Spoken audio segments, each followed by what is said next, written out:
اللہ تعالیٰ سے واقعی میں ہدایت مانگو گے نا، وہ آپ کو گمراہ نہیں چھوڑے گا. پہلی بات یہ ہے.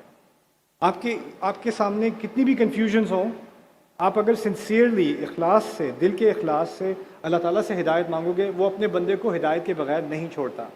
یا تو کوئی انفارمیشن اویلیبل نہ ہو یا ٹو مچ انفارمیشن اویلیبل ہو، اس سے نہیں ڈرنا ہمیں. دوسری بات یہ ہے کہ بنیادی جو پیغام ہے اسلام کا، وہ قرآن ہے. اور ہم نے قرآن کی تعلیم کو نگلیکٹ کیا ہے.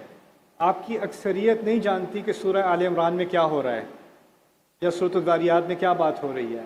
اور یہ آپ کی غلطی نہیں ہے، میں آپ کو بلیم نہیں کر رہا، لیکن ہم نے کیا کیا، اتنی بڑی بھی کتاب نہیں ہے قرآن، بہت مینیجبل سائز کی کتاب ہے، لیکن اس کی اکثریت بات ہم اس سے واقف نہیں ہے، ایون بیسک لیول پر واقف نہیں ہے. تو ہمیں اب اس چیز کو عام کرنا ہے کہ کم از کم ایک سطحی لیول تک تو قرآن سمجھ میں آ جائے. اس کے بعد جو قرآن کے بارے میں سوال پیدا ہوتے ہیں، یہ بات کیوں کہی جا رہی ہے، اس بات کا کیا جواب ہے. تو آپ جب پبلک سوال کرنا شروع کرو گے نا، تو ہو سکتا ہے آپ تمام فلیور سے وہ سوال کرنے شروع کر دو. اس سے مجھے کوئی ہیزیٹیشن نہیں ہے، آپ جس سے بھی پوچھ لو.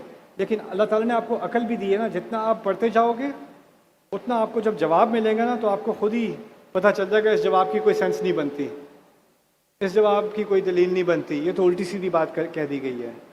تو آپ کی میچورٹی جیسے جیسے بڑھے گی نا، ویسے ویسے جو اسکالرشپ آپ کے اوپر ہے، sorry I had a big lunch, okay, so جو جیسے آپ کی ایجوکیشن کی کوالٹی بڑھے گی، ویسے ہی انشاءاللہ آپ کے ساتھ جو جن سے آپ سوال پوچھو گے ان کو بھی زیادہ علمی جواب دینا پڑے گا، ان کی کوالٹی بھی آگے بڑھے گی.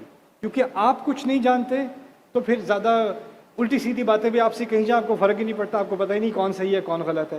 اس میں ان کا کرٹیسزم کم ہے، آپ پر کرٹیسزم زیادہ ہے. آپ نے اپنے آپ کو امپاور نہیں کیا، آپ نے اپنے آپ کو ایجوکیٹ نہیں کیا، آپ کرنا پڑے گا انشاءاللہ.